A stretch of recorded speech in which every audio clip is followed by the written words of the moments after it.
Christelle Théa a fait une série de dessins dans les blocs opératoires de l'hôpital Necker Enfants Malades. Or, un bloc opératoire, c'est un lieu aujourd'hui qui est soustrait au regard, c'est un lieu qui n'est pas facilement accessible, c'est un lieu dans lequel le public ne peut pas rentrer. Et c'est toujours intéressant pour un artiste d'essayer de montrer des choses qui ne sont pas vues, ne sont pas montrées, et d'avoir un regard qui n'est pas celui simplement d'un compte-rendu comme pourrait en faire une enquête sur la télévision ou simplement un reportage photographique.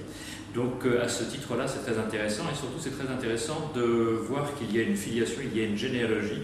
Un certain nombre d'artistes depuis 2 siècles, 3 siècles se sont intéressés à représenter des scènes de chirurgie, et donc je vais essayer lors de cette soirée de mettre en perspective en quelque sorte le travail qu'a fait Christelle Théa pour montrer comment est-ce que s'articule cette genèse en quelque sorte, et quel est le regard et qu'est-ce qu'elle apporte en plus par rapport à d'autres artistes comme Beckman, Otto Dix ou Thomas Eakins qui ont eux-mêmes dessiné dans des blocs opératoires.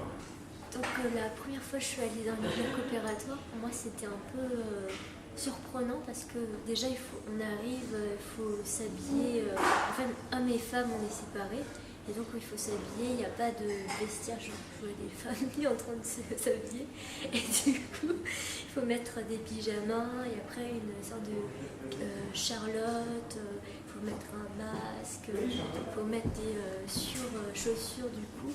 Et on entre dans les salles d'opération, la température est bien plus froide, on voit l'enfant arriver qui est, encore en réveil. Après on voit qu'il a un masque, on endort par l'anesthésiste. On lui dit, alors tu vas sentir le chocolat, la menthe, qu'est-ce que tu sens?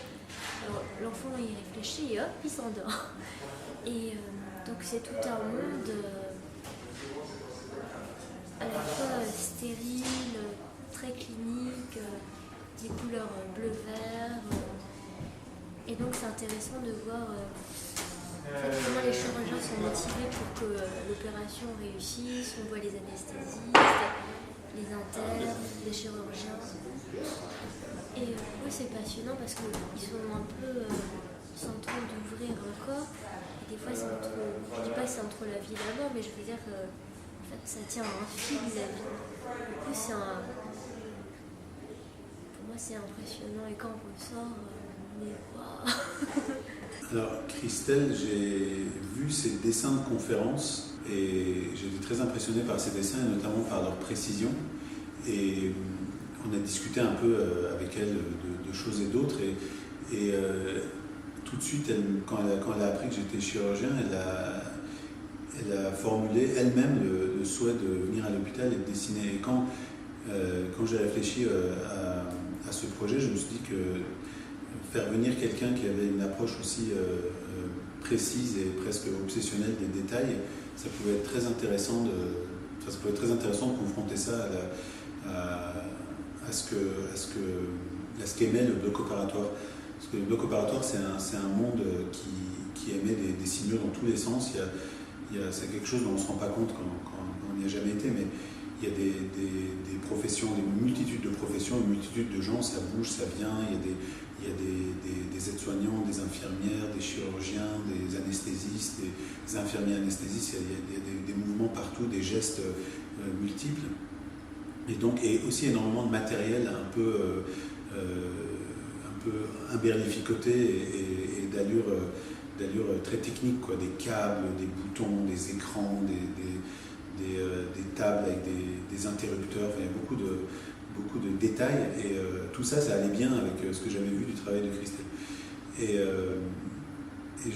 franchement, ça a été vraiment une très bonne expérience, parce que ce que j'avais vu avant comme représentation du bloc opératoire, à chaque fois que ça avait été intéressant et à chaque fois que ça m'avait frappé, c'était des représentations qui sortaient complètement de la représentation réaliste, quoi. Et de manière assez étonnante, malgré l'abondance de détails que met Christelle dans ses dessins sont d'une certaine manière pas du tout réalistes, quoi. L'espace est perturbé, les proportions des personnages sont perturbées, et donc finalement avec tout ça elle a réussi à rendre d'une manière que j'ai un peu de mal à expliquer parce que c'est pas trop on travaille des mots sur les choses, mais d'une manière, elle a réussi à rendre l'ambiance du bloc